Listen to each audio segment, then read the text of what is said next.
The Green Goblin is arguably Spider-Man's #1 foe. He recently started to try and turn over a new leaf as the Gold Goblin, but there are just so many reasons that Norman Osborn has for always going back to being a villain. Today on Top 10 Nerd, we're talking about the top 10 reasons that Green Goblin hates Spider-Man. Let me know your favorite Norman Osborn moments or stories in the comments down below. But coming in at number 10, power play. Green Goblin, Norman Osborn, is incredibly narcissistic. He's a massive egomaniac, and he grew up making himself rich and powerful. He was pretty cutthroat about it too. When he went into debt and almost lost Oscorp to Mendel Stromm, his business partner, Norman sold his own son's soul to Mephisto in order to become much more wealthy. This deal did contribute to his lust for power and his eventual madness, but he still did it. Another thing that contributed to both his madness and his lust for power was the secret formula that would give him his superhuman abilities. Other than giving him superhuman strength, stamina, speed, agility, reflexes, durability, and a healing factor,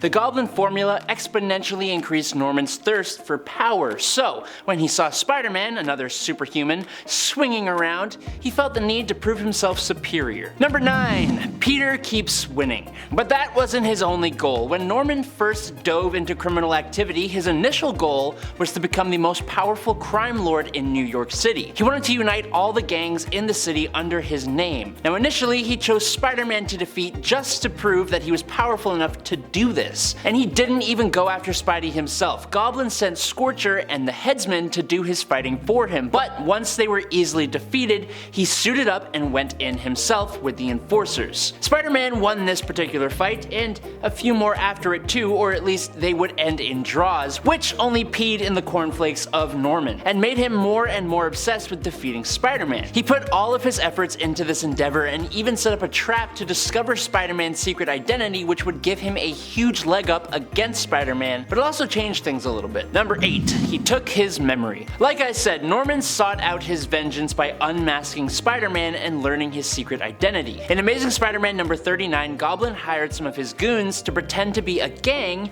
and when Spider-Man came in to save the day, like he always does, these goons sprayed the hero with a gas that knocked out his spider sense. Now, Norman could follow Spider-Man without being detected, which he does, and discovers that his greatest enemy is Peter Parker, the friend of his son, Harry Osborn. After capturing Spider-Man and villain monologuing and revealing his own identity, motives, and backstory, since this is the first time we, the readers, learn that Norman is the Goblin, a fight breaks out between Norman and Peter, one that ends in Peter knocking Norman into a bunch of live electrical wires, then knock him out cold, and erase his memory. Unfortunately, this only split Norman from his Goblin persona, which had become a separate entity in his own mind. Number 7. Son. As mentioned in Amazing Spider-Man number 39, Spider-Man learned that Goblin was Norman Osborn, the father of his close friend, Harry Osborn. Now, before, Norman didn't know who Peter really was, but over time, these two get to learn more about each other, and Norman sees a lot of himself in Peter,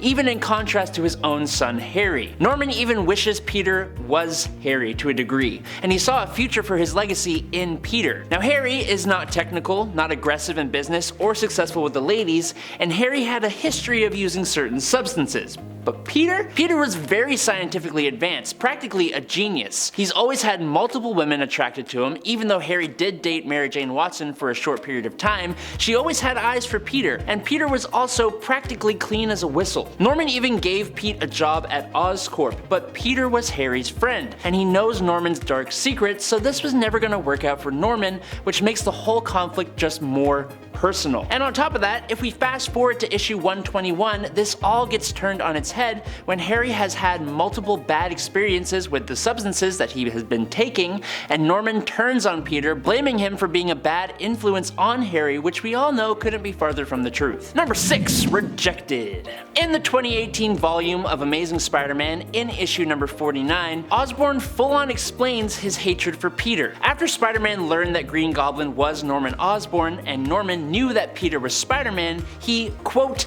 bared his soul to Peter and confessed his darkest secrets. Norman told Peter about his wife dying and his work trying to help support Harry, which led to the lab accident that caused his fall into madness. He says that he always saw something of an equal in Spider-Man since the two both wore masks and fought in the sky. It's almost romantic the way that he's talking here. Now Norman says that after all that, Peter rejected him and he always hated him for it. This all happened in volume 1 of Amazing Spider-Man issue 40, and it's a really interesting point of view because in that issue, the only reason Norman gives for telling his backstory is that he's about to send Parker to the afterlife, so it doesn't really matter. He just wanted to show how much better he was. So yeah, sure, Norman opened up his soul to Peter at that moment, but he was not at all trying to earn Peter's trust, nor did Spider-Man quote-unquote reject him. Peter was trying to survive, but this kind of proves the whole madness of Green Goblin thing. Number 5, life debt. Now, as we already covered, during that fight in issue number 40, after unmasking Spider-Man and himself and revealing his own backstory, Norman fell in battle and lost his memories. But when this happened, Osborn's lab was up in flames and Spider-Man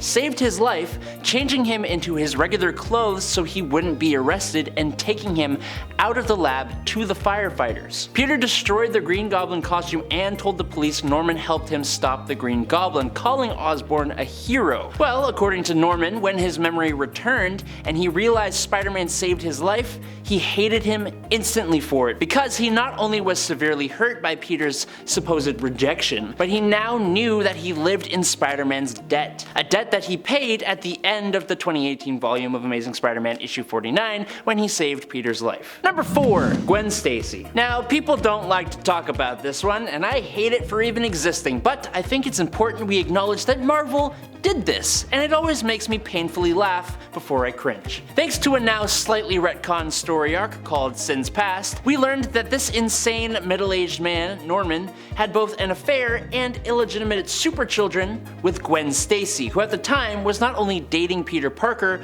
but was fresh out of high school and was the same age as Norman's own son. Why it even happened at all is just something I'll never comprehend, but Gwen did eventually reject Norman as she apparently believed that Peter would be a much better father for her children, which I'm sure was a blow to Norman, and it contributed to June 1973's The Amazing Spider-Man number 121 when the Green Goblin threw Peter's longtime girlfriend off of a bridge, resulting in her passing, which was a truly massive moment not just for Peter Parker, but for comics in general, as major character deaths were basically non-existent before this. Like I said, this was retconned to have the whole affair be false implanted memories by Mephisto, but sorry, I'm gonna keep talking about it. Number 3, he lost. Now let's backtrack for a sec. The Green Goblin took the life of one of Peter Parker's greatest loves, Gwen Stacy. Now this came about after the whole Harry having bad trips and Norman blaming Peter. Now the stress of this, plus all the things going on in Norman's business life at the time, made him have a bit of a breakdown and he regained all of his goblin memories and persona, and that's what led to the demise of Gwen Stacy. Peter went understandably a little berserk, nearly killing Norman only to ultimately spare his life, but then Norman, being the utterly insane man he is, attempted to take advantage of Peter's mercy and impale him in the back, only for Spider-Man to dodge out of the way, with the glider impaling Norman himself and causing him to pass away. Only not actually, because Norman remained dead all the way up until 1996 when Spider-Man number 75 revealed that he had indeed survived the climactic battle thanks to his healing factor. He replaced his body in the morgue with another and ran away to Europe, where he masterminded the whole Clone Saga arc, and Peter still came out on top at the end of that one. Number 2, Harry. So when Norman was off gallivanting in Europe devising his schemes, others stepped in to take his place in his absence. There were a few who became Goblin, but the most important of them was Harry Osborn, the son of Norman. When Norman was impaled by the glider and left to be discovered by the authorities, Harry changed Norman's clothes to his normal ones and he paid off the coroner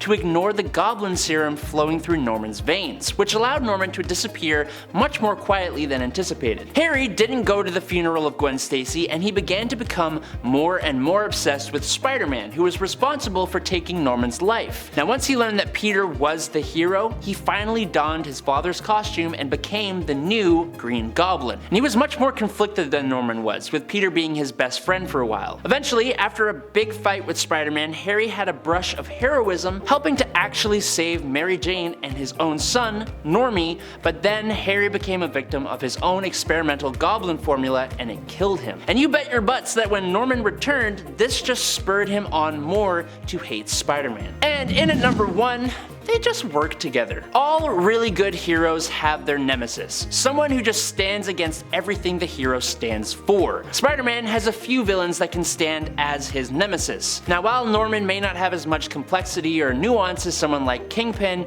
or Doc Ock, he is a perfect antithesis to Spider-Man and his whole heroic outlook. Someone on Reddit explained this very well. Peter works to support his Aunt May and protect his friends. Norman has nothing but Harry, who he constantly treats like trash. Peter struggles to make ends meet, while Norman is a billionaire industrialist. Peter's whole motto is, with great power there must also come great responsibility. Green Goblin is a man who has relatively equal power to Spider-Man and a lust for more and more power with zero responsibility to keep it in check, mostly thanks to his egomaniacal ways plus his madness. Now, rather than a sympathetic antagonist, Norman Osborn is motivated purely by a petty lust for power. He's sadistic, spiteful, and lacks almost any redeeming qualities, and that's what makes him the best Spider-Man villain. That's all the time we have for today. I'm Adam Andrews, this is Top 10 Nerd. I'll catch you on the flippy flop. Peace out, nerds.